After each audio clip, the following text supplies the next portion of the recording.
sport fans watching around the world. This is the moment you've all been waiting for. Let's get straight into the episode. Yeah, we heading for the sun. Shawty got my high, I ain't tripping for the funds. Yeah, I won't start, I ain't tripping, I'm a stunt. Alright, cool. Well, before we start, I'll say something to you that I say to everyone that comes on, but I would not be saying it if it wasn't true. You're sitting here because I find you interesting. That's because you are an interesting person. I want to learn more about you, how you think, and how you feel. And I love that I have the opportunity to be able to share this experience. So I really appreciate you coming over. Thank you for sitting down. And ladies and gentlemen listening, I'm very, very excited to do this podcast, and it wraps up another family of siblings. My guest today is probably the biggest bundle of joy to ever step foot into any room. If my guest is laughing, mark my words, you're laughing with her. And I guarantee that for everyone who doesn't know her, they will genuinely enjoy knowing her by the end of this episode. For those who don't know, I call her Apes, but you'll call her April Brown. Oh, thank you. That was so lovely. Thank you, Jake. Thank you. Well, I meant her. Honestly, April, you make me happy every time I see you. You're so happy. You're probably the happiest person. That's what I feel about you. You think so? Seriously, 100%. Oh, well, maybe we're just so happy that we... Yeah, we bounce off each other and it's like, oh, we can come down. Yeah, well, thank you. Thank you. That was really nice. And like, as I was saying before, I really like that intro of you're right, of like, oh, I was feeling a little bit nervous, but it's very, very kind and very welcoming, and that was so nice. Thank you. We could end it now and I'll go home and be like, oh, all right, nice. That's a wrap. Thanks, guys. Thank you. Yeah. Well, yeah. So the first question I like to ask to get it started is, how do you feel right now in this current moment? Is it nervous, excited, hungry, tired, sore, exhausted? How do you honestly feel right now? I feel really good. I feel really happy. I'm really excited to be here. I went to the gym this morning and just did a sauna, which I don't often do, but I always go, oh man, I really need to do that more. And then you don't do it for ages. And then I do it, I'm like, actually, that was really nice. And then you do it, you're like, why didn't I do this? Yeah. But man, like, it killed me and I feel so tired afterwards. But I don't feel tired now. I think I had a good meal, good feed. Nice. And I feel really good. You've had a good Saturday already. I know. It was awesome. And then coming here, it's like, man, what a day. Yeah, nice. Are you still training at Elite? I am. I sure am. Nice. Yes. So I feel like this is going to be the repeat from last week with Taylor. That's fine. It's new for me. Just mush it together. And yes, I work at Elite and I do the group fitness classes too. So this morning I was just covering for a lady. And yeah, it was awesome. It was good. I was feeling in the mood for it. Not always, but it was really fun. What time was the group this morning? I was at 8:30 and 9:30, cool. So not early. Yeah. I woke up this morning at 5 and I was like, where do I have to go? Like, is it Friday? Like, what do I have to do? Because Friday I go to the gym early morning and then, oh, wait, no, it's Saturday. Sweet. And then you just put your head back. I love that. That is the best. Yeah. Well, that is the best. I always tell people because I usually, this week, for the rest of the year is different. I'm on day shift, but I usually do night shift. That's right. I was going to ask about that. Yeah. So when that feeling you get in the morning when you're like, I don't want to get out of bed, and you get to like close your eyes and go back to sleep, that's the feeling I get every day. Because that's when I get home. It's like the best time to go to sleep in the world. And no one gets it but me. You know? I love it. Has it gotten old? No, it's the best. Every day I get home and it's always the same. It's always that cuddly morning period where things are going from cold to warm and you're just starting to, and you're like, so good. Fuck you, world. You're sucked in. Enjoy the traffic, losers. Yeah. Oh, wow. That's right. Night shift. Yeah. So I have been doing it consistently for a very long time. But yeah.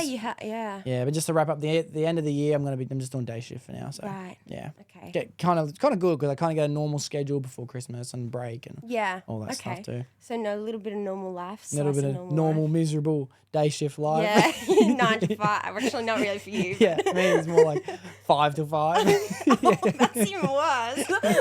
I know. Wow, yeah, because I don't know how you did that. Oh, I love doing it. Oh, I was also thinking, years ago when you went to Elite, you used to like walk home. Yeah. From Elite to, where did you live? Like, I went to Elite a little bit when I was living in Rouse Hill, but then most of the time I was living in Quakers Hill. Yeah, Quakers Hill. And you'd walk, how long did it take you? Like an hour? Oh, gosh, who knows? It could take an hour and a half, could take 2. Yeah. It was long. 2. Yeah, it could take 2 hours. Like if I just dawdled, I'd tired. I don't know how you did that. And then you'd wake up at like some ridiculous hour, like 4. Yeah. Yeah. And go to work. Yeah, it was ridiculous. I remember Pat and I Ridiculous. used to just be in awe of that. Like, I just don't know how you do that. Like, I don't know if we feel sorry for you or not. I didn't feel sorry for me, so I don't expect anyone else to feel sorry. Yeah, I don't know. It wasn't really like anything that I felt was difficult because I was kind of just doing what I wanted to do all the time. You know, like that's kind of how I live my life as much as I can. I just do what I want to do when I want to do it. If I don't want to go to work, to be honest, I just won't. So I just convince myself why I enjoy work. So it's like, it's not really any like, oh no, if I wake up, I don't want to go to work, I ain't going. Yeah. Okay, Yeah. that's fair enough. Yeah. That's pretty good then. Luckily enough, I like work. Yeah. Because otherwise I wouldn't have a job. Yeah. Well, I'm sure you'll be jumping around until you find something that you actually loved. Yeah. Oh, yeah. wow. Yeah. So what do you do for the day? Normal weekdays, what do you do for work? So I just finished uni for the term, so I have another another term of uni. So I do that online. Yep. Doing business management. So I finish the week after Pat's wedding. I'm excited for Nice. that, but also excited to finish uni. Yep. So That'll be a good in month. March, Yeah. it'll be awesome. And then I just got a new job. I work for, it's a business called, it's like a marketing service for, they do like a whole plethora of marketing activities for like schools or churches, not-for-profits, Nice. for purpose, whatever Yeah. that means. I think I've never heard that. For purpose. So you got for profit and for purpose. That's cool.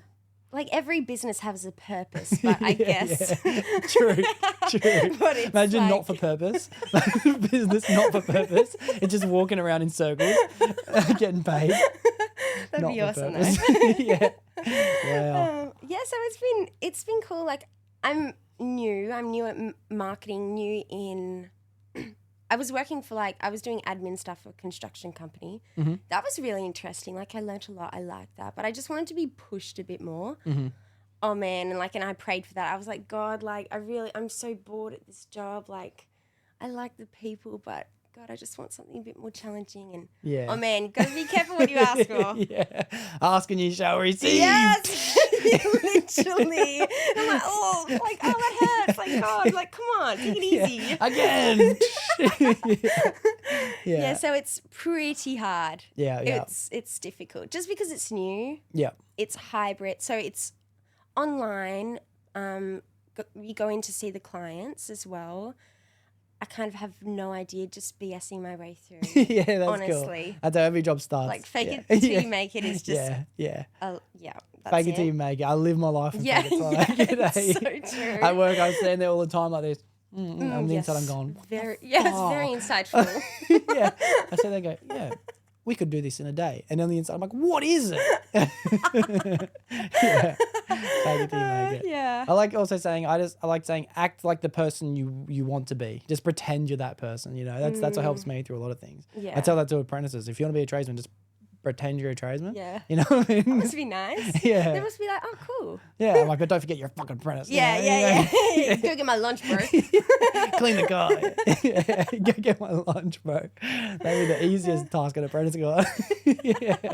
Yeah, I loved that. Yeah. I loved getting those mundane tasks where you have to drive somewhere. Yeah. Oh, that was the best. Yeah, yeah. Yeah. To be honest, I've missed that as an apprentice too. You send the apprentice to the supplier and you're just like, wish I was an apprentice. Yeah, oh, yes, I have a break. I can get in my car and do nothing. Yeah. Play some tunes. Joe Rogan time. Yeah. That's all I do in the car. Yeah. Do the Joe Rogan or High School Musical soundtrack. That's what I do. Really? That's something I didn't know. Yeah, they're my go-tos. I love High School Musical, yeah. Yeah. Oh, right. Do you sing both parts? I try to just stick to Troy. I try. But when Gabrielle hits those notes, and there's no one watching, You gotta sunnies are on. Yeah. No one's watching. I'm the same in my car. I don't want to belt out too much, just in case, because everyone's experienced, where you turn and you're looking around and someone is in the moment of just absolutely belting it out, and you don't know, but you want to keep looking. You kind of laugh. Of course. I point and I just join up. That's a good one. Yeah. Or if you're in the moment too, that's all you got to do. You just got to turn your head. Not even know if anyone's there. Just turn your head. point and just keep going. Yeah, it's the only way to survive that moment because that's a rough moment. It's a rough moment because you don't want to just stop and go, oh. Yeah. And you know what? It only works on songs that are really good. Like if you're vibing to a new song or a classic, even if the classic's like super embarrassing, like a Hannah Montana or that's I don't know, good. Celine Dion or what's that one? All I Want for Christmas Is You. He sings that. Mariah Carey. We're hearing a bit of that soon. Yeah, I know. That'll be me in my car. But that is a jam. Yeah. But if the song's like average, it's so embarrassing. You know what I mean? No one knows it. Just If you're singing to like Taylor Swift Bad Blood or just something that's super average, it's like, all right, dude. like, choose a better song. Not embarrassing enough. Yeah. She's a worse song. Yeah. Yeah. So when you're in construction, you reminded me, was there a time when you and my sister was exchanged emails? Yes, that's right. Yeah, because we had to, I don't know, hire a crane or something from Yeah. and I'm going to beep the name of that company out. Oh, really? I forgot to mention that in the beginning. We just we'll avoid companies, okay. And I was, just emailing through, I don't know, about invoicing or whatever. And then like Bernie came at the bottom. Yeah. I was like, not many people have that name. Yeah. And then I texted her, I was like, hey, do you work for like this company? And she was like, yeah. I was like, no way. It was funny. It was funny. That's mad. Yeah. Mum came through maybe a month ago and was like, check this out. And I was reading this email, this crane booking. I scrolled down to the bottom and I'm like, there's my boss's name. I was like, what the heck? That's my boss. Really? So I texted him. I was like, all cranes, all good. Yeah. Oh yeah. You're all the good person, for all good for 4 a.m. He's like, what the hell? How would you know? Yeah. That's funny. Yeah, it is cool. Yeah. So why this uni? I'll go back to uni first. Why was it insightful for you to start doing that for a course? For uni, well, so coming out of school, I went to YWAM, so Youth with a Mission. I want to come back to that. Yeah. You give me back good to that one. Yeah. And then when I came back, I had to pay my parents back a bit of money. And so Was that from YAM, Yim Yam? Ching Chong Youth Cham? with- No. Bada bada bing bam. Youth with a mission. Yam. Why? Wait. Say it. We'll go with that. Wait, what is it's it? YWAM. YWAM. Okay, YWAM. It sounds so stupid actually saying it. Wham. Yeah. Yeah, so one of those. So I came back and so then I needed to like find a job anywhere. I actually wanted to go to like I wanted to work at Rockwear, like the clothing. Oh yeah. But thank goodness I didn't get in that because I think I would have been bored out of my brain. Yeah. So then I went to like a cafe, so just up the street. My dad was like, "Oh, like Josh is here, like Josh from school. yeah. He's like the manager here." He was like, "Oh, come on." JP, shout out to Yeah, JP. yeah. I spoke to him yesterday on the phone. Oh yeah, he's yeah. so cool. And so I went up and I was like, "Hey, like, can I work here? Like, I have my resume here." And he was like, "Yeah, like, see those shelves over there? Like, put your stuff down and like take out this coffee." I was like, "All right." Yeah. I was so nervous, like taking out the coffees. I was like, "Here's your." I don't even know what it is. Like, someone asked for a piccolo. They're just like one size. That's all you get. I was like, "What size would you like?" And Josh looked at me like, "It's just the one size." Yeah. Piccolo means small coffee. Yeah, it's just like a shot of coffee. Yeah. So then I worked there went off topic, worked there for a while, paid off the debt, it wasn't that much, but paid that off, but kept working there and then started to like do all the rostering and like not another lady did all the ordering and stuff, but working with like the staff and a little bit of managing of that, which I loved. And I really loved it. And it was super duper fun. And like even just handling some of the money and like the cash flow and things like that. Yeah. It was just for a cafe. Behind the scenes. Yeah, it was just for a cafe, but I loved it. And getting to know all the customers, it was awesome. And I still love that place. Like Lexington Corporate is home. Yeah. It was so fun. Great people. And so from that was, so I was 2 years out of school. And so I was like, I kind of want to do something else. And so I did like a diploma.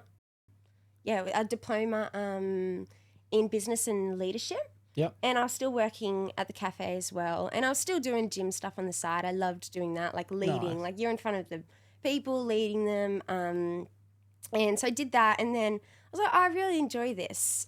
So I continued to do, I was like, I'll have a look at uni. Like, I don't really want to. Like, both my brothers, they're like anti-uni kind of people. Yeah. Waste of money, which I do agree with. Honestly, I do. Yeah. But then I looked into it and I just gave them a call. I was like, I just want a bit of info. And in 5 minutes, it was super easy. Like, she just gave me all the info and I was like, oh, sweet, this sounds actually good. Yeah, And nice. so then I was like, you know what, this is it. Like, if it was that easy, I don't think I would have done it. But, like, I knew that it was, like, the God in that, because if it was hard, I would have just been like, nah, screw it. Yeah. So I think, like, I felt peace about it and on the right journey. So I got credit points, thank goodness for that. So this is my second year. Nice. I started at a weird time, so that's why it goes into next year. Yeah. So yeah, it was just really easy, and I've loved the online. I hate going in when I feel like, I could have done this at home. Oh, I bet that would. Like, Yeah, I've never even thought about that. I remember thinking that at school. I remember being at school and thinking to myself, like, why am I here? Like, I could do this never, let alone home, you know? Like, are you serious? Yeah. So you're definitely enjoying it. How much longer do you have left? You're saying last term. How many terms are in total? Yeah. for things like that? It's like I'm back to school. Okay. So it's 10 weeks. Okay. Yeah. I've never left school, it feels like. yeah. And do you think you're going to do anything else at uni again? No. Never. Over? I hope not. Yeah. Unless I feel that peace or that drive, no way. Yeah. No way. Yeah, nice. What kind of business would you like to run or manage? That's a good idea. Well, I'm very grateful for this new job it's in the area that I really am into, the churches, not-for-profits, that kind of helping others. I don't really care what. I don't have a desire yet or a dream like, oh yeah, I really want to do that. But within that helping people, like Christian area, like telling other people about God and about Jesus, like that's where I want to be.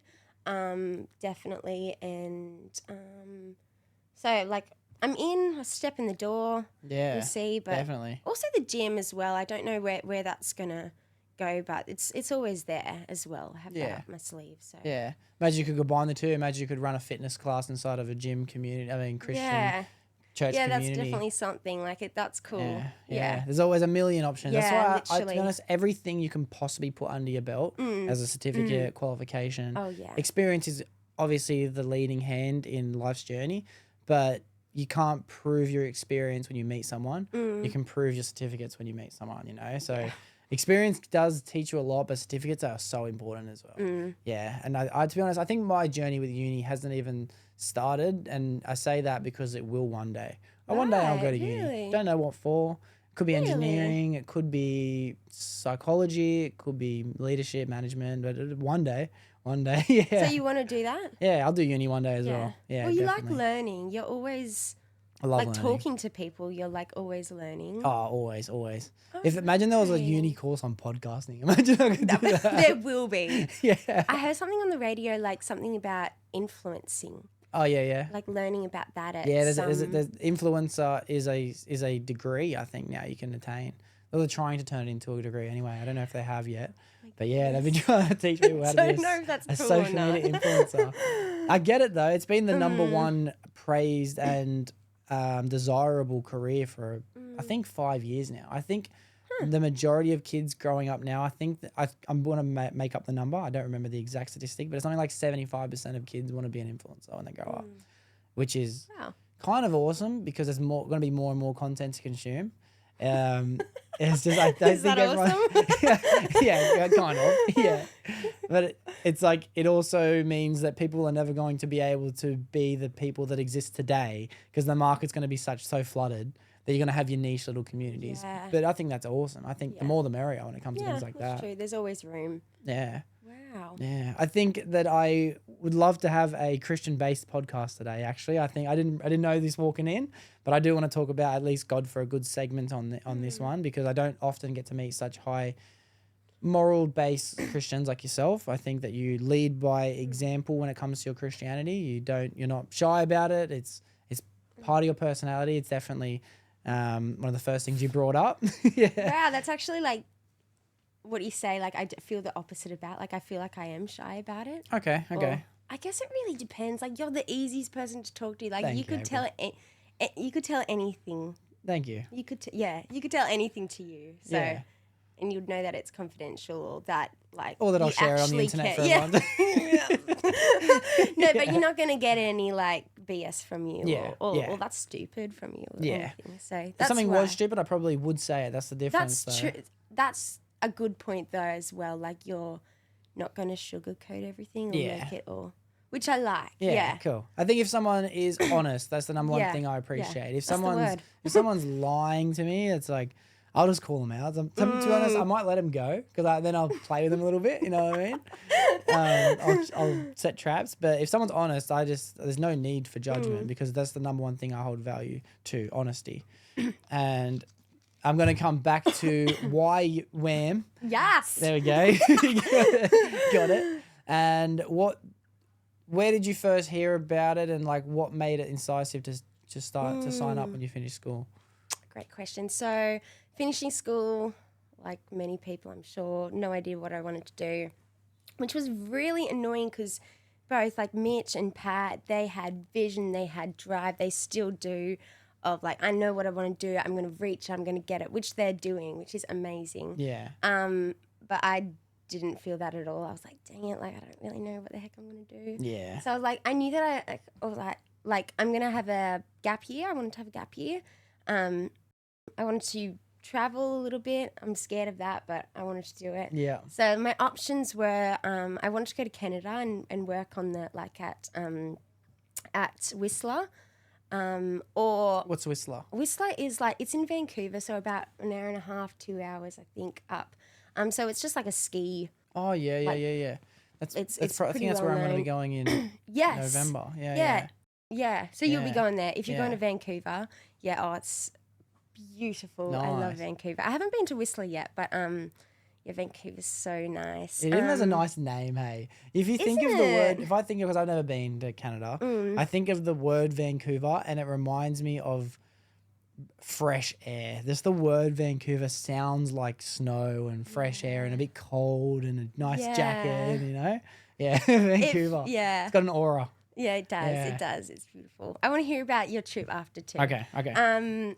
And my mum actually did YWAM. So YWAM is a 6-month like discipleship training school. Discipleship. That's another word I've never heard. Yeah, I like it's that a word. Christianese kind of Yeah, word. discipleship. So like I just need to fixate on that word for a little bit because that's going to be my new that's favorite a word. nice word. Yeah. Discipleship. All right. Good. Yeah, so pretty much like discipleship is like training or building people up to like walk in a godly way, and a disciple is like a follower of Jesus. So that's like from the Bible, a follower of Jesus. And so the discipleship school is pretty much training up people to follow Jesus. Yeah. And so it's 6 months. The first 3 months is you're at a base. I went to Hawaii, not the nice Hawaii. Yeah, chill on the what? Not the nice. Everyone does that. Everyone's like, what? Hawaii? That is awesome. Like waking up in paradise, like doing the the Lord's work, like so difficult. Yeah. It was like I don't know. It was just pretty gross, Yeah, disgusting. I was gonna say disgusting, but that's kind of mean. But It was the pond scum of the bottom barrel of the earth. it was like yucky. Yeah. But it was Hawaii as in the country. It was Hawaii, the country. Okay. yes. So it just wasn't the vacation part of Hawaii. Yes. It was the real slums, the real yes, Hawaii. Yeah. Yes, the real one, not the resort one. Yeah. And so that was amazing. Actually, well, it was amazing at the time. It was really difficult. I was so homesick. Yeah. Oh man, like this is the first time I've been away from my parents for more than 3 weeks kind of thing. So it was really difficult going alone, meeting all these people. There were maybe like 500 people Wow. there, plus in different types of schools. And 500 people. Yeah. And were they all from Australia or? yeah, there were like 4 Australians. Wow. So meeting an Australian, it was like, oh my goodness, like, hi. It was so Yeah. exciting. Like, where are you from? Perth. And you're like, Damn it. Like the closest person was actually she was like in Mona Vale. Oh yeah. But otherwise Tasmania or so lots of Americans, lots Europeans. Wow. So it was amazing. So that was 3 months there, and then you get to choose like a track, it's called, for my one. So I wanted to do fitness, so the fitness was CrossFit. Yeah. Not really nice. CrossFit kind of gal, but like Yeah, it was yeah, super yeah. fun. It was awesome. Yeah. And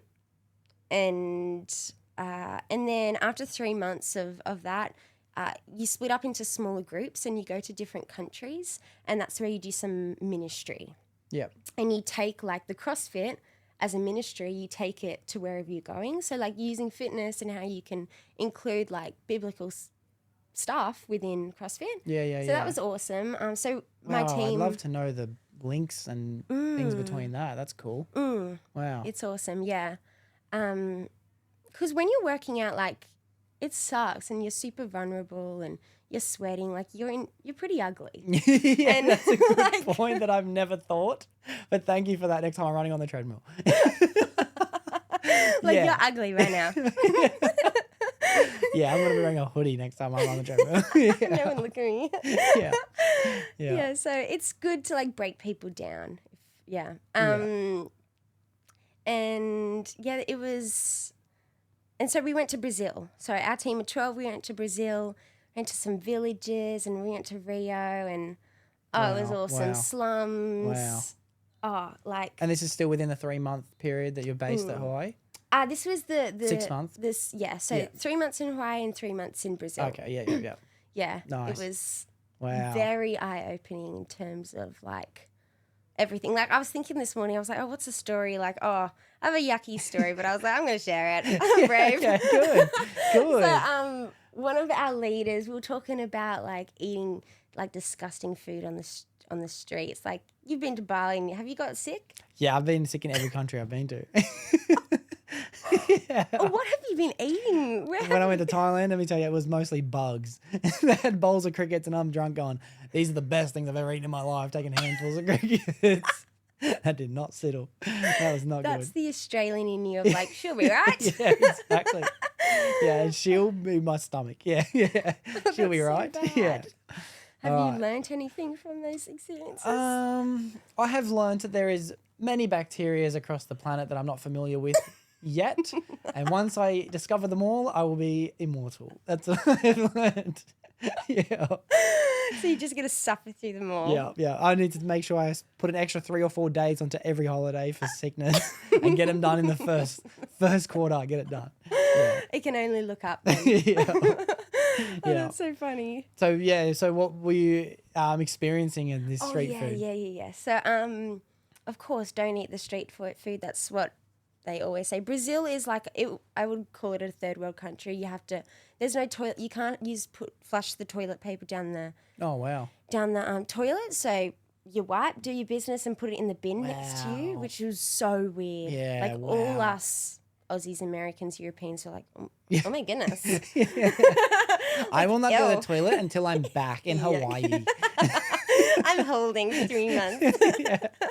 Yeah. So it was pretty nasty. Or no tap water, so we have to get it from have to buy it. Or we had these weird filter straws that they became just like around our neck. We were always having these filter straws, which who knows if they worked or not. We were just like, Placebo please God, I don't want to be sick. Yeah, you like build one into a cross and you're like, please, Lord, every time. Yeah. Stay away from me. Yeah. You say to the bacteria, the power of Christ compels you before you take a drink. Pretty much. No. Yeah. But yeah, we were talking about stories like street food, and I was like, oh, like how would anybody get sick and like crap in their pants? Like that is so dumb. Like you've got to be an absolute idiot. Like Yeah. how do you do it? Just go to the bathroom. Yeah. Just go to the bathroom. And then my leader was like, oh, like I've done it. Like you just can't control it. Yeah. It just happens. And I was like, no, like you're stupid. You're so dumb. Yeah. A few nights after, the Lord and his wrath came down. Yeah. In the form of what food? What food created this atrocity? Oh, yeah. So we went out on the streets, and like one of my friends, she's pretty like very she's got autoimmune disease, which going to Brazil, I don't know how she did Wow. it, but she did. Because all you eat is meat, rice, and beans. Yeah. Breakfast, lunch, and dinner, pretty much. So we had to go out and like get her some food because she was pretty sick. And there was a coconut. I hate coconuts now. I love I was coconuts. like, I was like, oh, yummy, let's have a coconut. I was eating it, drinking the coconut juice. And then at nighttime, I was like, one of my friends, Bonnie, was like, oh, I do not feel good. I was like, yeah, me neither. Yeah. And we was so sick, lying on the floor. Oh, no. Bonnie was running to the bathroom and like I was vomiting. And then I was laying on the floor, like kind of asleep. And I was like, man, I'm going to vomit. I ran outside the door. There was like this bin right next to the door. Yeah. I went for the bin, and as I vomited, I sharted at the same time. Sharted. Absolutely sharted. It was so bad. That sucks. And in that moment, I like was like this, and I was like, man, I've got to just go apologize to my leader. Like, I've done it. Thank you for sharing that story. It was so bad, but All was I have is eye-opening. empathy. All I have is empathy because it's funny when you're sick. It is honestly the worst experience you could possibly be in. But then when you're not sick, you just forget that ever existed. You know what I mean? Yeah. It's not like a heartbreak true. or like even like a breaking a leg or something, and like where you're like, oh, that was such a horrible period of my life. For some reason, when you're sick, it's so much worse than any broken bone or sickness or heartbreak, but you just forget it. Man. You know?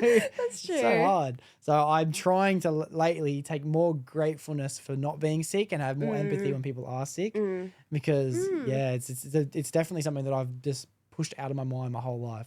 It's like I've never been sick. You know what I mean? Yeah. Yeah, it's like, oh, come on, be a man. Yeah. Like, you're fine Yeah. when you're in it, but that's Even true. this year, I got sick this year. I think I got COVID. That's what it was. Because I tested for it a couple of days into it, just so I had to let my work know and get the time off.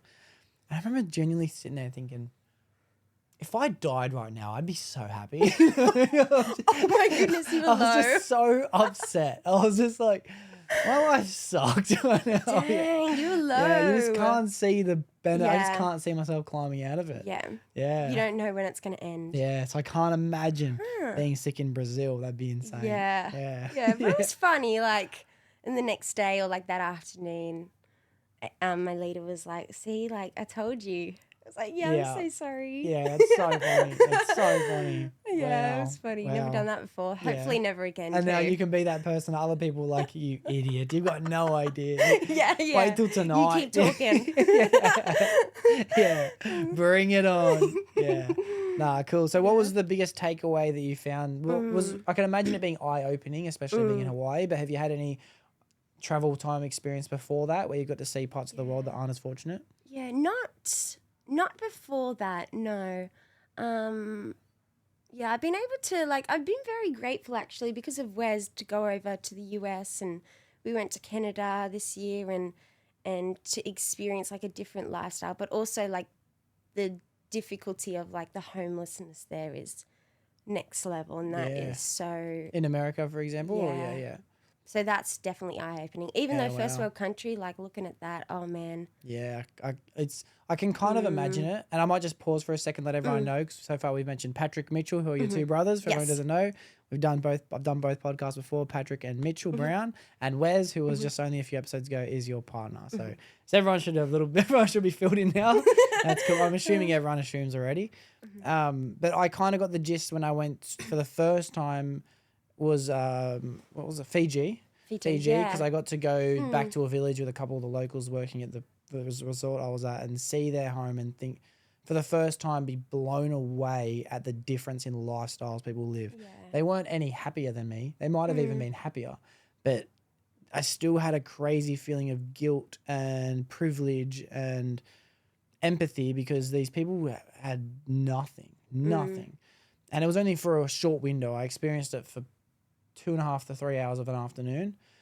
And I think an experience like you've experienced of going and staying in Hawaii or Brazil, or was it Puerto Rico? Was that one you said? It was Peru. I've Peru, been to, Peru. Yeah. I don't crave. I kind of crave because I can't relate. You know what I mean? I don't know how it feels to experience it. Yeah. So what was the most eye-opening moment for the first time of seeing it, or not the most eye-opening, but what was eye-opening about it? Yeah, good question. Probably like we are so fortunate that we can't imagine our lives like that, or like, oh, I can't imagine not flushing toilet paper down the toilet. Yeah. But to them, that is life. And so, yes, it's really unfortunate, but at the same time, it's awesome to know that even though, I don't know if you would call it ignorance, but or just maybe not, I think that's the wrong word, but not understanding like how the other half live, I think, which is such a blessing, because sometimes when you're hidden from those things, you don't know and you can't compare lives. So maybe that's why they're so happy too, because they don't understand, which is cool, which is actually like relieving, because that's a good point. yeah, you don't want them to be or you in envy. You don't want them to be in envy. Yeah, in envy, or we feel guilty.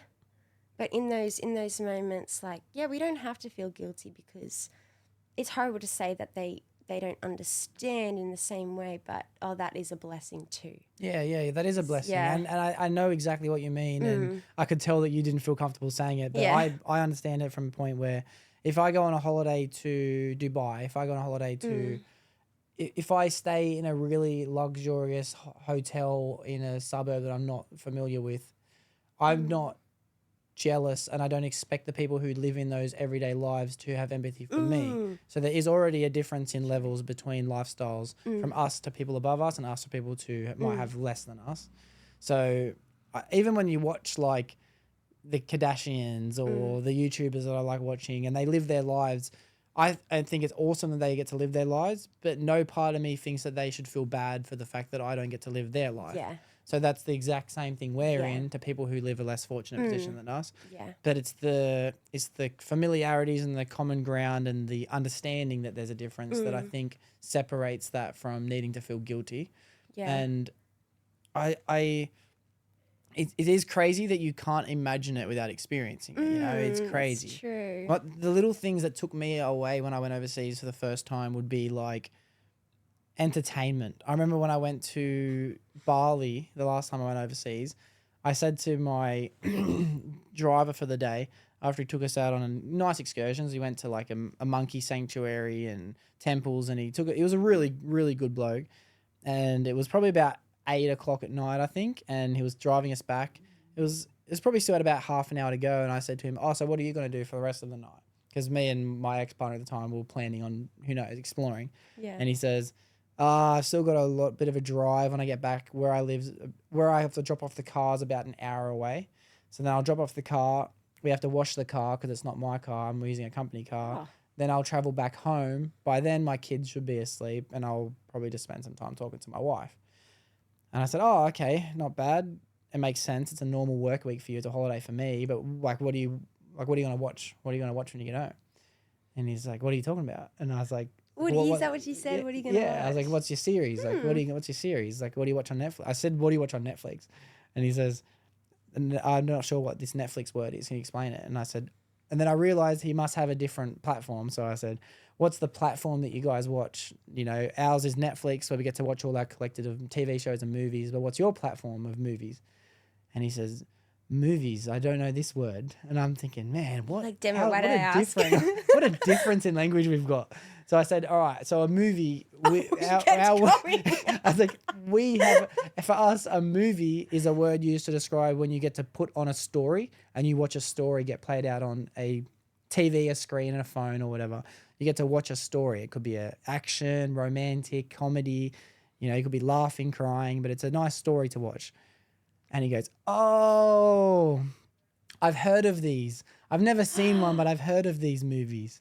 And I realized in that moment the difference in lives that we live. Like, I thought we were just two blokes living on different sides of the world, experiencing a similar lifestyle of waking up, going to work, routine-based kind of life. But he's never seen a movie in his life, you know? And that was what blew my mind above all. Like, I'm taking so much for granted that these guys never seen a movie. What did you say? Oh, sorry. I just had to kind of like just small talk, but then deep behind all the small. I had to just really just think to myself, like, wow. your life sucks. Like, Sorry, it was supposed to be dude. you. Sorry, dude. Yeah, I know. I Bro, couldn't- come back to our place. We'll show you. Yeah, yeah. I went to the server and I bought him food, drinks. I just Aw, wanted to he try and would've cheer him loved up. I'm you. just, That's what do you nice. want, dude? And Yeah. you kind of like, I don't know. Yeah. What do Oh, I want? wow. So yeah, I can imagine. I can imagine a overseas, because you didn't even go on a holiday. You traveled. That's a different life than I've ever lived. I've never traveled. Yeah, because travel Yeah, is it was different. amazing. Yeah. Yeah. It was cool. It was, yeah, gee, that's crazy. It reminds me of like in the villages we went to, it was like an hour, 45-minute drive from like the city on these dirt roads that we went to. And they have normal houses, but just smaller, and everybody's kind of in 1 or 2 rooms. Yeah. It was,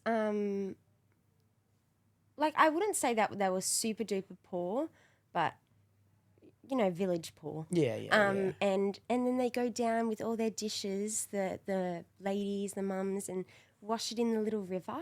Yeah, that's crazy. Oh, man, I was like, gee, like, I hate washing up at home.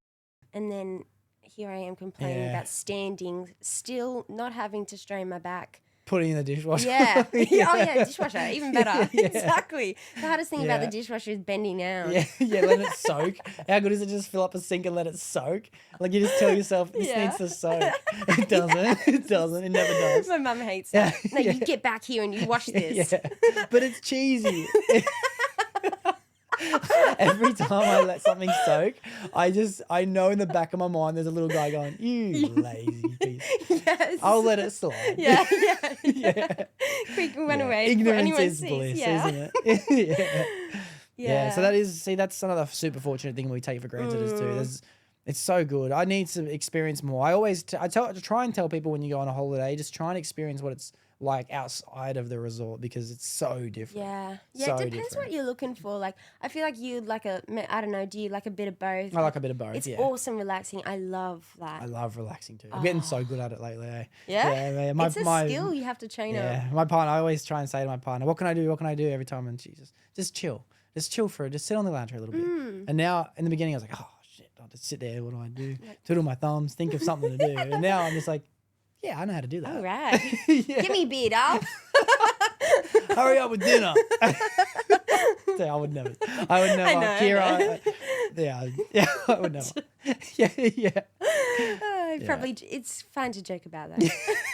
Thank you. Until they're like, oh, like Wes does that. And I'm like, no, don't. Seriously. I'll never take that. Yeah, nice. Yeah, good work. Well, I'm proud that you got to experience that kind of life experience, especially at a young age. It's I definitely would have built a lot about your character and taught you a lot about the world too. A lot of people don't even get to experience that in a lifetime. So that's what was nice about the experience side of things. And what did you take out of the Christian religious part of discipleship? Yeah, well, the first, I think, 3 days, I thought, when I went to Hawaii, I thought, what have I gotten myself into? Yeah. It was so many people and I come from, like, I grew up in an Anglican church, so it was just in terms of, it was more traditional, I guess, or Pentecostal, like you've been to Hillsong and stuff, like more arms raised, Holy Spirit, let's move, a little bit more that, whereas Anglican is more, it's more chill. Or more it's just different. Traditional like, was a perfect word. yeah. It was just small community based. Yeah. flow. And so going there, like, Pentecostal as, like, it was very, people going crazy. Like, honestly, if you weren't a Christian coming you'd be like, this is an absolute cult. Like, these people Yeah. Yeah, you look it No up doubt. on Google and people are like, this is a cult. Yeah. So it was eye-opening, but that was the first, after a few days of, I'm so homesick, what have I gotten myself into? I hate this. Someone talked to me and she was like, God in your eyes is like this. Like, little Glenwood, Kellyville God here, but now you're expanding out. Like, don't put God in a box. Like, why are you limiting God like that? And I was like, oh, that's a really good point. So that was a huge thing that I took away of, God is so huge that we like to put restrictions on how we see things in any type of anything, but like I was putting God definitely in, it should be this. God is this to me, but so much bigger, and that really kickstarted. Okay, just be open to whatever's going to happen, whatever I'm going to learn, all the people I'll get to meet, and grow. That was definitely a huge thing. And how long did it take into? So the first few days you're saying were a bit more of a back step into what have I got myself into, and then how long until you felt the differences between mindsets? Probably like another few weeks of being open. Actually, honestly, the whole time you second guess. What am I talking about? The whole time you second guess. Good, that's relatable. Good, yeah. And I don't think that stops your whole life, maybe, but it's learning that. But a few weeks of getting comfortable, but also I struggled because there were so many people. I didn't really have a close friend. I've always been like a one kind of friend. Like I just like that one friend, but I didn't feel I had that. And there were so many people, so I felt really alone. Yeah. But when I went to Brazil and there were 12 of us, like, I thrived. It was the best. Yeah. So the whole 500 doesn't go together? Yeah, no. You split up. So some people went to like Norway, went to like Africa, like a little bit of everywhere. Yeah. Yeah, nice. Which was so good. Yeah. Yeah, that's awesome. That's so cool. Speaking on how you're saying you felt like you were putting God in a box, or you had a mindset that was metaphorically similar, I try and do the same thing where you kind of create your own definition of what God is when you're younger, and it takes open. But through doing so, I feel like everyone believes they're open-minded by having the belief in God in the beginning. But I believe it is closed-minded to have a description of what you think God is. The real open-mindedness is believing and understanding that there is a God, if that's what you choose to believe. I'm not saying everyone has to, but if that is what you choose to, and then you start to understand more about what God is. But God is the unknown. God is the love, the protection, the care, the guidance. But there is so much infinite stuff that we can't even comprehend about what God is, you know? Yes. So I understand the putting it in a box thing too, but the older I get, the more I start to understand, like, what else is God? Not what is God, what else is God, you know? That's a really good point too. Yeah. Yeah, wow. And it's crazy how, like, God is everywhere. Yeah. You think that he's just there watching over you in your little tight community, especially in church-based things, but it is under every rock. It is in every star. It is inside of every person and surrounded by every person. It's such a complicated construct for a lot of people to possibly wrap their head around. And it's only when you start to give definition to what it is, I think that's when a lot of people are steered away from the fact. But in reality, like, it's probably, and it definitely has to be, a lot more than that, you know?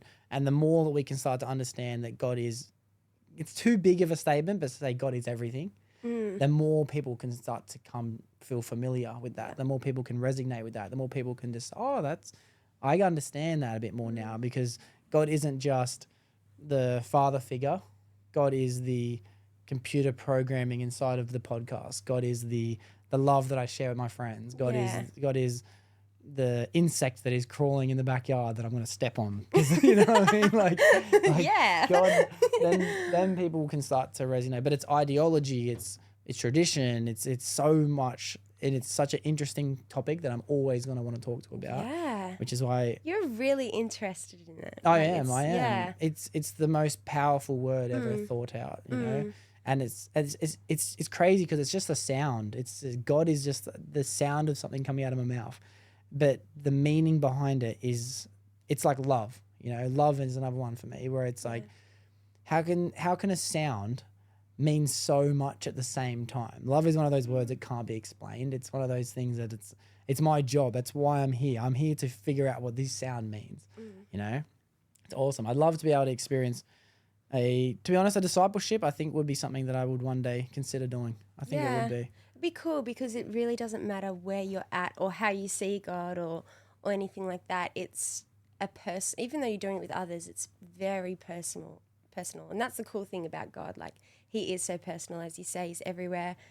It's hard for us to understand because we are limited by time and by space. Like, we have structure, and we humans don't get that because God's outside of it.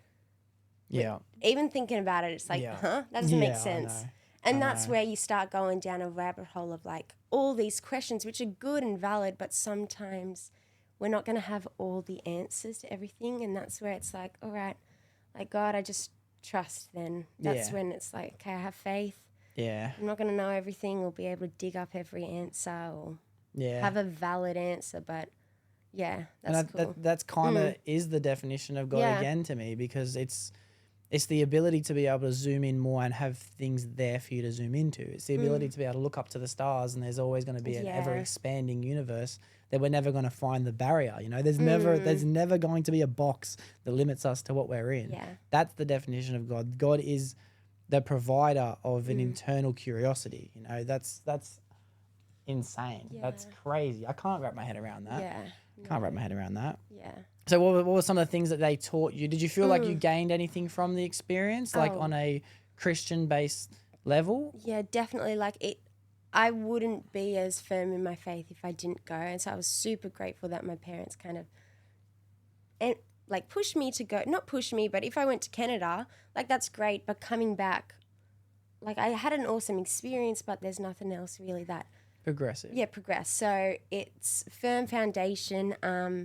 It's really got me excited to want to serve more. Yeah. And serve more like in my church and understand like the spiritual aspect more. That was something I really learnt. I found that in Australia, because we have everything, we never have to rely on God or anything. We can just look it up on Google or Yeah, we didn't pay even have for to go stuff. to work. We can just get money off the Yeah, government. exactly. Like we have everything that we need. Like we don't need to rely on anything. But these third world countries, they are spiritual. You talk about God and spirits, and to us Westerners, they're like, oh, I have to see it to believe it, bro. But they're like, yeah, we know. Like we Yeah. see, like demon Wow. possessed. Like for us, that's a really weird term, and but for them, they see that or spiritual, like or just being blessed and having food. Like they get that, and that was a huge thing that I was like, man, like Wow. they have to rely on God because if they have nothing else, Yeah. if they don't, Wow. That is crazy that the more privilege you have, the further you get from humanity. You know, that's crazy. I never even put two and two together before, but it's kind of true, you know. I kind of relate it to a sense where I remember when I was a lot more irresponsible and I would say careless with my decisions when I was younger. And I just lived a week to week, day to day kind of mentality of yeah, decisions and finances, okay? And I was smoking cigarettes at the time, and when I'd run out of cigarettes, I'd run out of money because I just wouldn't make good decisions. And then when someone would offer me a cigarette back in those days, it was honestly the most kindest gesture at the time. It was something that I really craved and really wanted and didn't have any idea of how I was going to get it. But when someone offered me a cigarette, it was worth like back then probably 80 cents to $1. But it was like someone gave me a house. You know? It sounds weird to compare. I obviously would have preferred a house, but it was the gesture behind it. It was the same gesture as something I really would have wanted. And now I'm in a position in my life where I'm obviously trying to make my future as best as I can. So in order to do that, the present has to be as best as it can. And I think to myself, if someone offered me a cigarette, like I would just, there's not much that someone could offer me at such a small gesture that would mean as much as it does today as it did back then because I had nothing. So the more I get, it's almost like it's harder to find that feeling again. Yeah. So it makes complete sense why these people are so spiritual and grateful and they see the God in everything because they're not just, I think distracted is probably the closest thing that they're not. You reckon it's, I wonder why. Why do you think they're so religious without having anything? Perhaps because there aren't as many distractions in terms of like us going on our phone, comparing our life with everyone else's. We know everything. We know a lot, not everything, a lot about people's like highlights, and then we compare ours with theirs. And then I don't know. I have to have a break from it because I feel like I Yeah. suck. Like, I'm such a flipping loser. Like, my life sucks. Yeah. I feel that. Sometimes. I feel So that's when I have to have a break from it. But when they don't have that, they're focused on their family. They're focused on just, I don't know, cooking food, providing, going down and washing in the river. Yeah. And putting that toilet paper in the bin. yeah, yeah, exactly. Yeah. Exactly. So I think it's more slow paced, but also we're growing where you go to places in third world countries and people have phones and you're like, what the heck? Like, Yeah, that is crazy, eh? That is So crazy. I noticed that funny. my tour guide had a phone too, and I remember thinking to myself, you have a phone? yeah, like when do you get to that point of like under or poor? I hate saying that, but like Yeah. not wealthy and then having a phone, you're like, that just doesn't make sense, but Yeah. they're more accessible. You know what? Maybe it does make sense because maybe as people, we are constantly just Bless you. bless you, yes, but in the middle of a podcast, buddy. Yeah.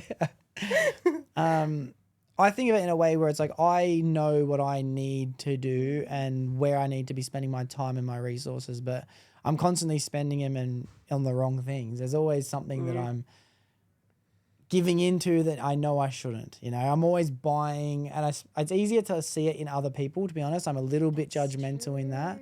But I notice when some of my friends might make a financial decision before they made a different financial decision. And I'm not going to pretend like I'm perfect. I do it, but in my head I justify it. Yeah, it's and like it's they a valid probably- yeah, reason. they probably justify it in their heads too. So it kind of makes sense why if you haven't got much of anything, they'd go buy like a $150, even an $80 phone, you know, but it's like, but why don't you just save that $80 and then, you know, but we're living point. the same Yeah. lives. We're just Very leaving it at good a point. larger scale, but even ratio, Yeah. you know, Yeah. that's pretty crazy.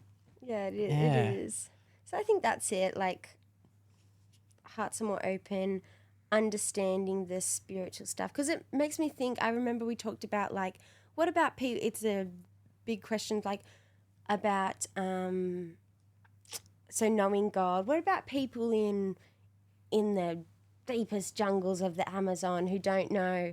Like, how can they be saved? They don't get a fair chance compared That's a question to I other people. asked too, yeah. Yeah, and it's like everyone has a fair chance, needs a fair chance to be able to have the option, the choice to go to heaven or not. And because understanding the spiritual side, I learned that we went to this village once and someone would just have dreams about Jesus. Wow. Would just have dreams and like started sharing them and like seeing him in their dreams and Wow. then and being able to like understand all the stories and things like that and then reach out and ask for a Bible. Like they were closer to the city, but like that happens in the deepest jungles of wherever too. Of Yeah. like, God's God. Like it relates back to putting God in the box. He can speak to anyone, and everyone's gonna get a fair chance. I think God's not like a big meanie up in the sky. Like, oh, too bad. Yeah. Like, yeah. oh, well, unlucky for you that you were born there. Like, yeah, I know. or I also know. the babies. That's a big one. Like, what about those babies that don't get a chance? Like, God is a just God, and He's not gonna treat anyone like it's just. It's the right decision. So Yeah. I believe that even babies that don't get that opportunity, God's gonna do the right thing. Yeah, I believe that it will be. I believe, and I believe what I believe, and I don't have a very well-rounded understanding on any religious definition. So the Christian definitions and probably everything that you learnt in the discipleship, I would not be familiar with anything that they'd be preaching about. I just understand it from a morally based conclusion that I've decided on my own. And I think that the idea of getting into heaven would come from I think the terminology of like the belief that Jesus Christ died for everyone's sins is a perfect one because it lets everyone know that you're born as pure as you need to be born. You know, it's only as you get older and you start to make bad decisions and you get steered away from pureness and light and love that then I think that it's hard to describe this, but I believe if you're never told about what you're doing is wrong, if you never understand, you never have the empathy, you never feel what you're doing is wrong, I believe that you would go to heaven, because it's only until you start to know the truth and then walk away from it that I believe you get further and further away from getting your chance into heaven. So the babies who are being born, who the question, well, how do they get into heaven? Well, you're born in the position of going to heaven. You kind of make the choice to go. I believe you make the choice not to go to heaven instead of making the choice to go to heaven. Does that make sense? Yeah. Yeah. Oh, it makes sense. So like you're pure and yeah, I agree to an extent. Mm-hmm. I agree to that. I understand like the babies because they don't know. Yeah. Like they're Yeah. poor little innocent things that don't know.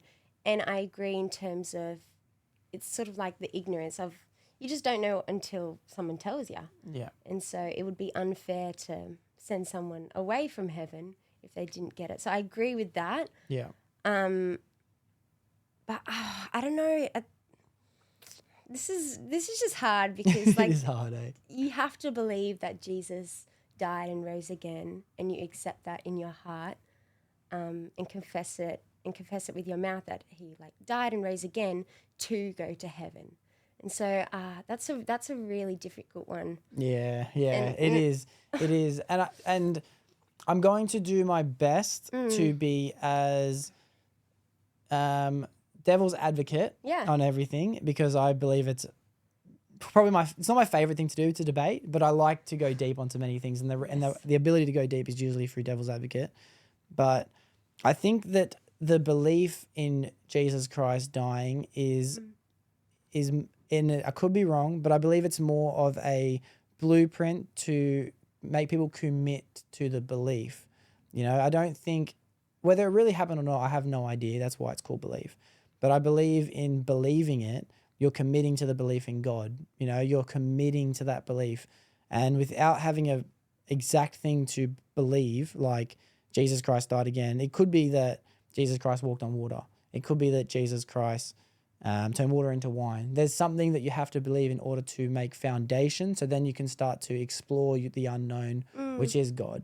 You know, so if people never hear that Jesus Christ died so we can go to heaven, I don't know how that makes sense for all the children, how that makes sense for the people who never get to hear those exact words. But it's a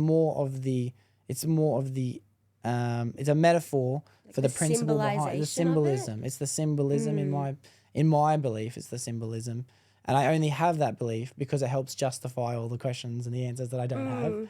You know? Yeah. Yeah. Oh, okay, that's a good point. Like I haven't thought about it in that way. I guess if I'm taking this in the right way, like it could have been done in a different type of manner. Yeah.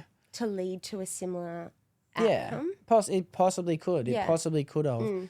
And I think that whether Jesus did die and come back to life, or whether any of the stories held out across any religion, to be honest, not just Christianity, whether any of them are true or not, believing they are true is what sets foundation for you to understand, okay, there is a God and this is the symbolism behind it. So I believe this because that's what I resonate with. That makes sense to me.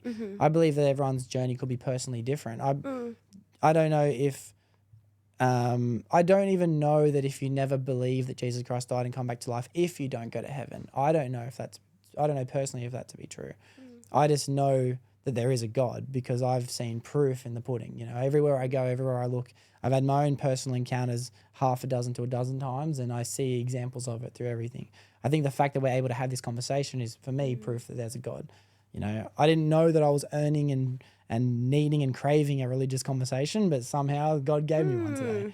But I don't know. But personally, I don't know if the belief that Jesus Christ died for our sins is what gets you into heaven, or if it's just another way of proving that there is a God. You know, does that make sense? Yeah. Okay. Yeah. I'm not trying to convince. No, or not just, at all. That's just your thoughts. This is just me trying to make sense of for it sure. myself. Yeah.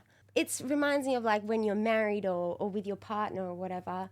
You're married. You believe in each other, but I want to do something I want to do the washing. I want to take you out for dinner. Like I want to do these things because I love you. And that same way, like in Christianity, like you want to do these things for God because like you love him and you want to show that to others too. So yeah, that's a good point. That is a good simile actually, because it's kind of like when you might not have been, but I've been in a relationship where you do things for people so you don't deal with the repercussions of not doing it. And that's a way different experience to a relationship where you do something because you want to do it because it makes the other person's life better. Yeah. You know, that's cool. I'm glad you bring that up. I'm very Yeah. glad. You bring up marriage and stuff. So I was curious, like what you see your future being with marriage and children. Do you have an exact number of kids or anything that you would like to have? I've heard what you want. I want to come back, sorry, before going there, pause that, about, like, I do encourage you to, you know, even you can Google the Bible stuff. Like, you know, like, there's heaps about about Jesus, because it does say, like, believing. I think, he could have done it different ways, but we understand, like, him, God and Jesus and the Holy Spirit, like, they are one. That's really difficult to understand too. But we as humans, it's awesome because God actually sent Jesus. Like, we get that. We get how a man lives. We understand that. We understand, like, well, we don't understand what dying is like, but we know that when you die, you're dead. Yeah.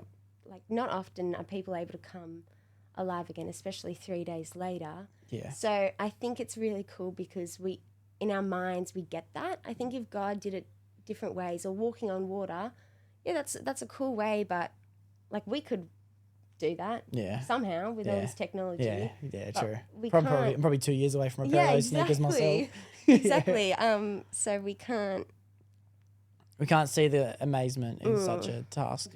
Yeah. And so it is, believing in Jesus is essential to go to heaven. But like, you can do your own research and see that too. But it's crazy because I never think about Christianity in this. To be honest, my mind is so separate from belief that I don't even necessarily think of Christ when I think of belief. Even when I think of Christianity, my mind is so fixated on the communal base familiarity with people and everyone getting there for the same principle. You know, your same principle is to be kind and dedicate your time and give up some offering and service. And it's the feeling of sharing. It's the feeling of community. It's even when I think of Christianity, I barely even. It's not like I don't think of Jesus Christ because it's Christianity. It's in the word, but I never remember that the belief in Jesus Christ is Christianity. I think of it as in the belief of God, the gratefulness, the being the best version of yourself, the sharing, the removal of ill thoughts, the commitment and of marriage. I think of all these things. I never even think about Jesus Christ, to be honest, in belief ever. It's just not part of my experience so far. Even when I think of the Bible and the story that the Bible breaks down, I think of all the stories, like my favorite one being Noah's Ark. I think about all the metaphors and the meanings behind Noah's Ark. I think about the story of the Egypts, and I think about the splitting of the Red Sea, and I think about the birth of Jesus Christ as just as an important story to me, with the 12 disciples and the birth coming from a Virgin of Mary. To me, that's just another one of the many different stories inside of this library of examples of God. Because I think that's what the Bible is more than anything. It's just a library of examples, you know. Oh wow, that's really cool. I've not often have I heard of that too, of focusing on all the good things. And it's, you know a lot about like the Old Testament too, and all these stories. And I remember you said how you love Noah. I love Noah. That's the best like story that's your of all favorite time. story. Yeah, that's my favorite story because I believe there's enough proof to prove that it is a real event that happened in human history now through legends like Graham Hancock and a show that I've referenced on about 30 podcasts so far, but Ancient Apocalypse, that the description will be in. And let me take a quick pause. I got to take a quick pause too, because I have to let everyone know that I've been saying the link will be in the description, but I have not done the descriptions for about 10 podcasts now. I've ran out of time, so I will catch up on the descriptions. And I also mentioned on the last podcast that the Zibbo family was my first family of siblings, but it was not. The Laudette family was my first family of siblings. So I do apologize for that, but that was my first family of both boys and girls. So mixed. No, nothing changed in that regard, but I do apologize to the Laudettes for that one. But yeah, Noah's Ark being my favorite story, because for me, the definition of God in that is what helps me make more proof in my belief, because The story goes that a very well-educated man, being Noah, God chose him because he proved himself through faith, religion, dedication, education, all these different regards. He chose him to be his guy, to be a survivor of a cataclysmic event. You know, we're going to wipe it out and we're going to have 2 of every animal come. Everyone knows the story of Noah's Ark. But what I take out of that is a very wise man who was educated, had an intuition, which is another present word we use to describe an encounter, an intuition that there's going to be this immense amount of rain and a flood. So obviously he's going to build a boat on a higher point, so when the water does rise, he's safe to use so. If he's built a boat on a higher point, naturally as all the water starts to rise, 2 of every possible animal he's ever seen in his life are going to make their way to the top of the mountain by just, in another word of today's description would be Mother Nature. You know, Mother Nature is another word that I think describes God. So everything makes perfect sense without having to use the exact definition that the metaphor gives, that Noah was sitting there, and I think that a lot of people confuse it as God literally said to Noah as a bearded figure in the sky, build a boat on this mountain and I will send 2 of every animal. I think that it was just a natural cause of events that happened to take place because a wise man had an intuition, and now they've proved, or they've tried to be proving, that a event did happen that wiped out most of the planet. They believe it was through an asteroidal impact that caused the ice to melt, which made the sea rise. Of course. But that doesn't mean that there is no God, just because we can prove how it happened. It's true. Because we can only prove how it happened in our own minds and through our own experiences. Yeah. But what gave him the intuition, what gave him the life and the foresight to be able to see this happening, it doesn't mean it was necessarily an exact message, as in the same message that I could tell you. Yeah. It could be through 10, 15, 20 years of living someone's life as a normal human to realize that, like, this has been my message for 20 years, you know? So that's why that's my favorite story, because the definition I get from that is God was an intuition, you know, and that makes me think to myself every time I have an intuition or a gut feeling or like, that's another way of describing God, you know? Yeah, for sure. So that's why that was my favorite story. Yeah, it's just crazy. I can't imagine how big it was. Like, if you think of all the animals, like, and all the logistics behind it, like... Well, I think the logistics behind it is what gets lost through translation, like a game of Chinese whispers, you know? I think that it's been passed on for 13,000 years since this cataclysmic event, that, like, 2 of every animal at that time would have been every animal they were aware of in their surrounding community. It doesn't mean that they had the Australian alligator. It doesn't mean that it doesn't even necessarily mean that the Aboriginal people of Australia, who have apparently been here for like 50 to 70,000 years, and the time of this cataclysmic event, which was 13,000 years ago, they don't even know that, they couldn't have possibly known that the whole earth was flooded. All they know that the people who are encountering God in their community, it was their entire world. I think the Bible is a book of everyone's personal experiences with God and their world. It doesn't mean the earth, it means their world. I don't know if that terminology makes sense. Yeah, I think that's what it is. So I try and look into it, and there's great people like Jordan Peterson, who's a great psychologist, psychiatrist, Christian leader. And when him and his friends break down the book, I think to myself, I ain't smart enough for this. Yeah. This is like, insane. I can't talk back right now because I just don't know enough about all the ins and outs. They'll take a sentence and they'll break it down they could break it down for 1,000 years. You know, it's crazy. And another proof in the example of God to me, without me looking at Jesus Christ as my example through it, but through Christianity, is the Bible was written for me to read. I know that I read it and I get every answer I could ever possibly need. Like, that is almost a superpower in itself. It's like prayer. Prayer is a superpower that me and Pat talk about all the time. Yeah. Oh my goodness, Pat. And his prayer, seriously, I believe that the Lord is like giving him such a blessing through his prayer. Yeah, and it really is a superpower, because it doesn't matter what you're stuck on.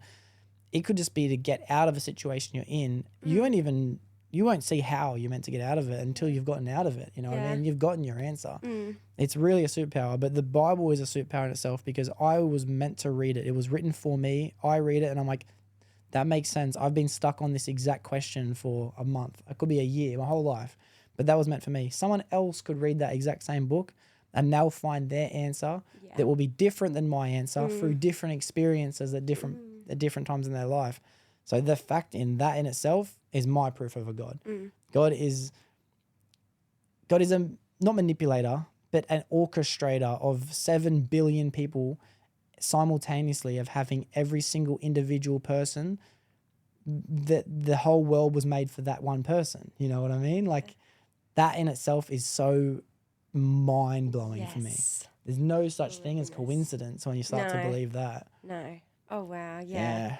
And like every person is individual and like they're personal, like what you're learning, like it's different to everyone else's and it could be the same thing. Yeah. You could be learning just the same little thing. snippets of different stuff. And that's when you know like it's very personal.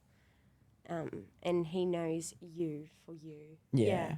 Maybe that's what would help us both in a mindset when we think about the people who have never experienced God in the far regions of the Amazon, or the babies who have been born and their life's been taken away so quickly.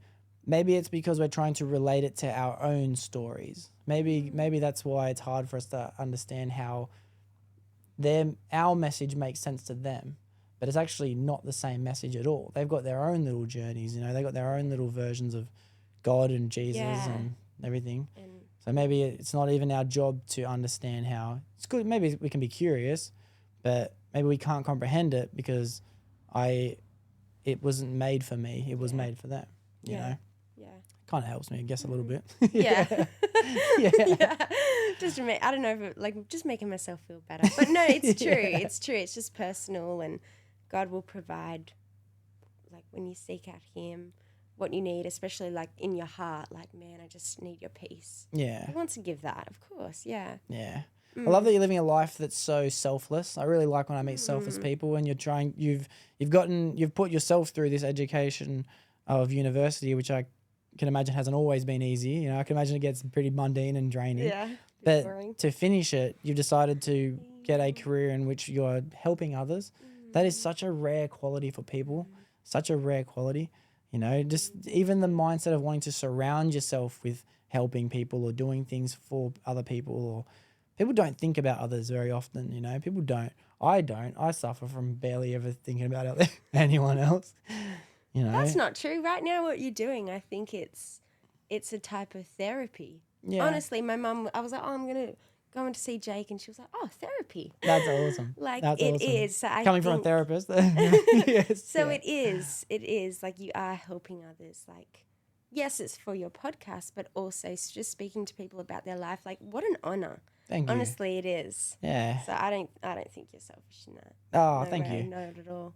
Well, that's cool because I'm not doing it with even understanding that what I'm doing is probably benefiting other people as well. Because I do it for me.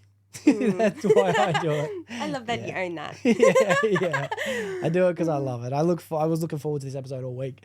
Every week, every day I'm thinking, I can't wait for the podcast. Wow, that's really cool. Because I was going to say, like, you probably feel drained, I'm sure, but like, I don't know, do you feel like energized after, or? I never feel drained about doing the podcast. Sometimes it's draining finishing editing the podcast. Oh, yeah. I'm always excited to start it because the feeling of starting something's always a good feeling. But I'm struggling a lot with it lately. The commitment of time to completing it in one session is not something I have that I used to have. Especially when they're so long. Yeah. That's hard. It is difficult. It is not difficult in a sense that I can't do it. It is difficult in a sense that I'm now finding a lot more other things that I'm enjoying doing, and I have to really keep my focus now as opposed to what I used to. I used to just, this is what I got to do right now, and I just suffer through it. Now it's like, later. Yeah. Well, you get into a flow, like you know what you got to do, but it's just like, well, there's other things. Get a bit, definitely. So I never get drained doing them. Never get drained doing them. Every episode I'm excited to do. I never finish a podcast and think, oh, thank God that's over. I always finish it and think, oh man. no cameras, back to the real world, where I only get to have conversations once. Yeah. That's another cool thing about doing it too. I get to enjoy this moment, be completely present with you, but then I get to go back and edit it, and it's like I get to take it in again. Yeah, you would be learning so much and thinking so much. Yeah. Sometimes I'm thinking to myself, like, when did they say that? Like, when did what? We talked about that? Oh, wow. Yeah. So that's cool. And I guarantee you'll have a similar feeling too, because watching it. if you can get past watching yourself on camera, the voice, the everything, that is a thing that everyone struggles with. I definitely struggled in the beginning. Yeah. The more you do it, the more you become, because I think it's like meeting a new person when you get to see yourself on camera for the first time. You know, when you meet someone for the first time and you're unsure, you're not really present because you're trying to create an experience because you're so familiar with everyone else. You know what I mean? You want it to be familiar. I don't know. I get a similar feeling when I first started watching myself on camera as if I was meeting someone for the first time. So once you're familiar with yourself, then it's then it's fine. Yeah, it's then you just sweet. gotta think, like, who really cares? It's just me who's thinking about it. Yeah. Like, sure, my voice is a bit nasally and stuff, but no one really cares. No at one the even same cares. time. Or, yeah. That's one thing that I've learned as I grow up too. One question people ask me is like, if you could tell something to yourself when you were younger, it's one of the questions I have at the end that sometimes pops up. What would you say to yourself? And it would be, no one cares. You know, like it sounds bad that, no one cares about me. But when you see the benefits in that, it's like, oh, no one cares about me. Yeah, you can see it on two sides, like, oh, phew, like it's a relief. Yeah, it is. It is cool. So that's all I can recommend to you when you do go back and watch this episode. Yeah. You are you, and just everyone has already learnt to love you for who you are. So there's no need to have any judgment on yourself. I had to learn that myself too. Thank you. Yeah, I felt that coming through. Yeah. Yeah. Nice. Thank you. Yeah. All right. Well, we did touch base, and I feel like we will come back to Christianity and God and religion. It's one of my favorite topics, but we touched base on the word marriage. So I'm very curious as to what. I don't want to ask you what age, because I don't think girls should be able to, I don't think boys should ask girls. Boys, yes. You can, it's because fine. girls never get to choose. You know, boys can choose when they get married. Girls have to wait. So what age would you like to start having children? Or let's not answer that. Let's ask how long after getting married would you like to have children? And does age make a difference with that? Yes. Well, I would. Wes, I hope you're watching. God willing with Wes. Like, I'd love to get married next year. Ooh, like it's because he is American and I'm Australian, and his family's there, mine here, and that's been probably the most difficult thing for us. And what happens when we get married? Where are we going to go? Like, for a portion of time, we will go to the US, and that's been a huge thing that I've struggled with. I've been such a homebody. And like, I've never moved out of my house. And so that is huge. And like, I'm really close with my siblings, like, and that has been a struggle. Like, honestly, the whole time we've been dating, that's been so difficult. Of course. I'm thinking that, and, but I want to, because like, I love Wes, and I want to experience these things, and I want to be with his family. Like, I want to do that. It's just really hard right now in the comfort of my own home, thinking, how's that going to look like? Yeah. So yeah, next year, so I'll be 23. Oh, I hate that. I cried when I was 20. Oh, you cried when you were 20. Why? I cried because I knew I was getting older. I was like, I sat on my bed and I was like, oh, I'm 20. That's awesome. Because I experienced horrible. it. I definitely experienced not being a teenager anymore. You think that's bad, eh? Wait till you're 25. No. Just it's wait. coming up. It's Just coming wait. up. I did, Yeah. and you probably heard me say this on the last podcast though, but while we're on the subject, it is such a exciting time of your life. It is such an exciting time. It's Very true. You're holding on to youth. You're holding on to it by the string of your teeth. You know, I'm still hip. I'm still cool. I know how to hang. But on the other side, it's like there is nothing more beautiful than love, and love is expressed through marriage and an extension of time. You can't be married. You probably could, like young, 20. You probably could, but it's different when you get to see people be together for a while and then get married and then have children and then buy homes together. Like all these things in your 20s, mid to late 20s anyway, are so exciting. Yeah. So much more fulfilling than being young. So much more fulfilling. So I know it sucks being 23. Oh no.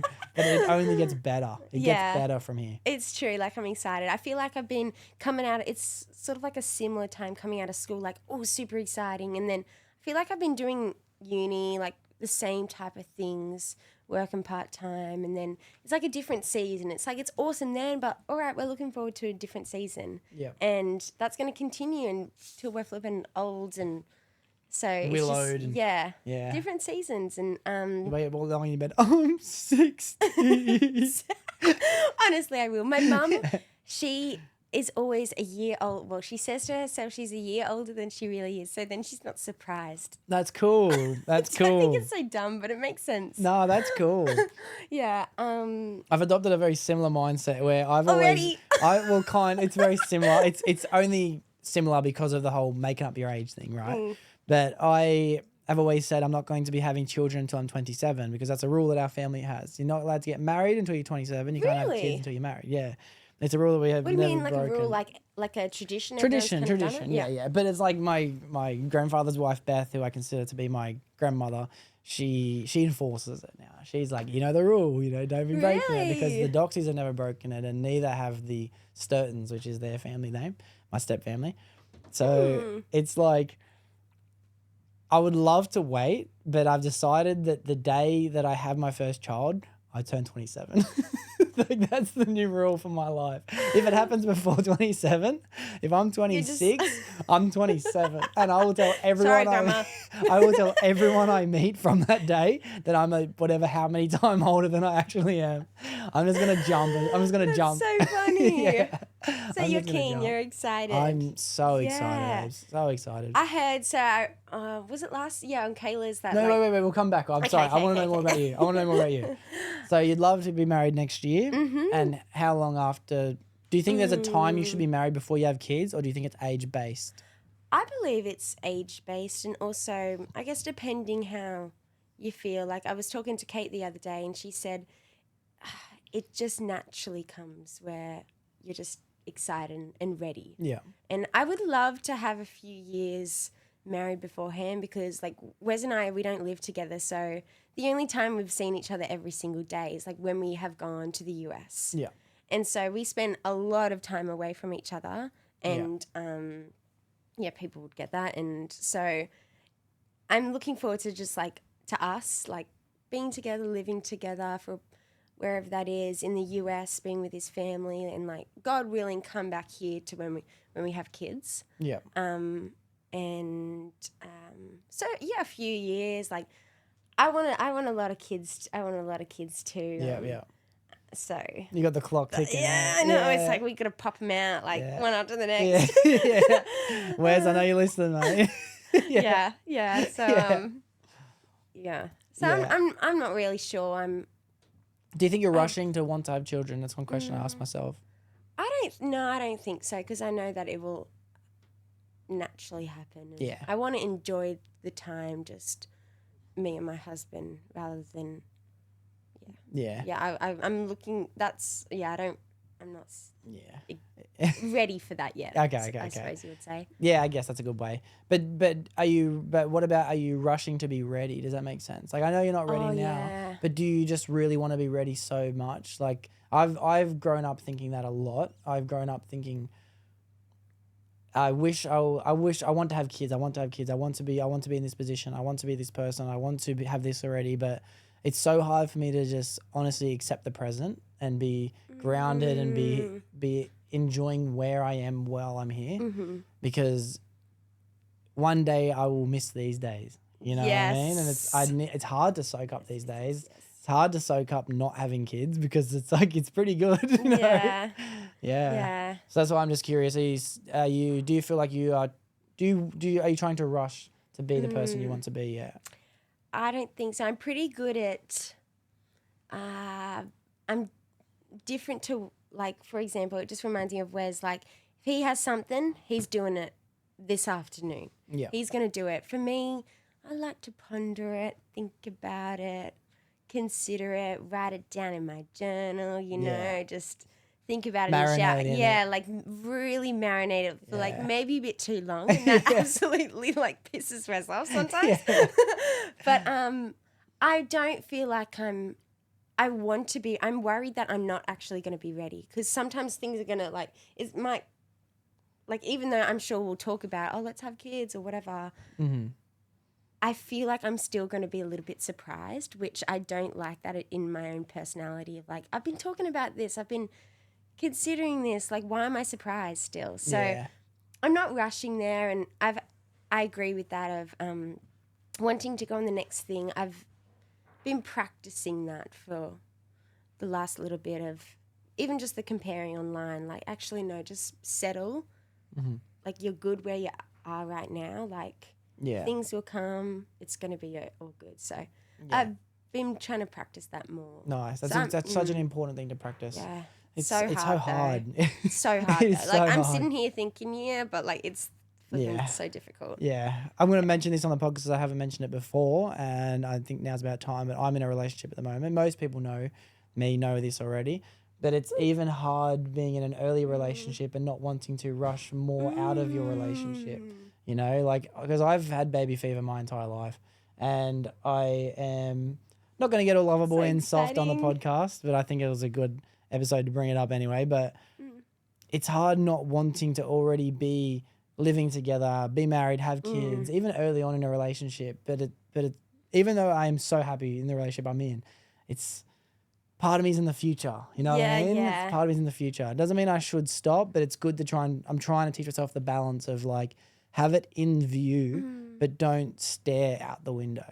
You know, just have it there, knowing it's going to be there. Work your way. You're driving a car.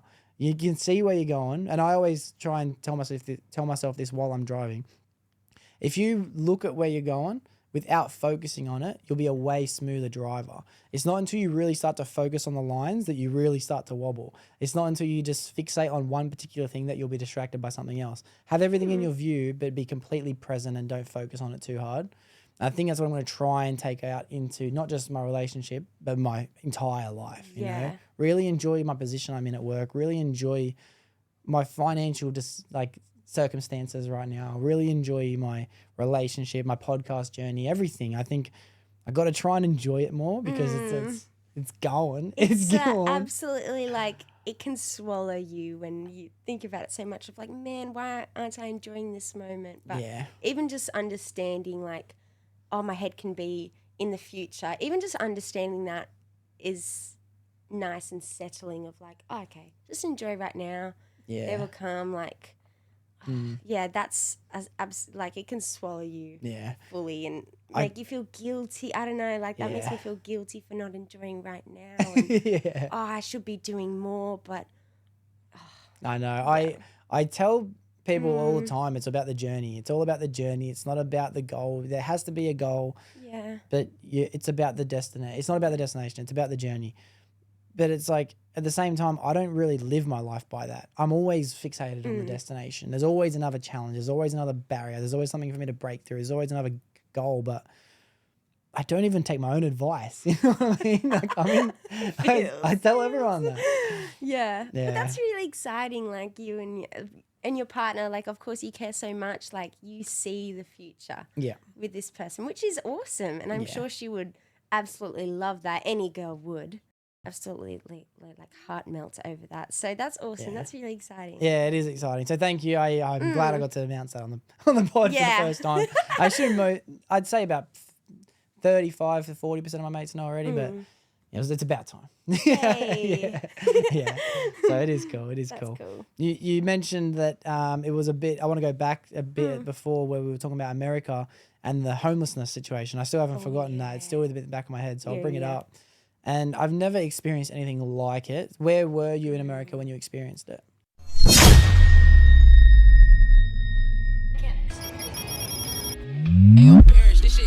Shawty catch a vibe, yeah, I had to put her on. Bought a two-seater, yeah, we heading for the sun. Shawty got my high, I ain't tripping for the funds. Yeah, I won't start, I ain't tripping, I'm a stunt.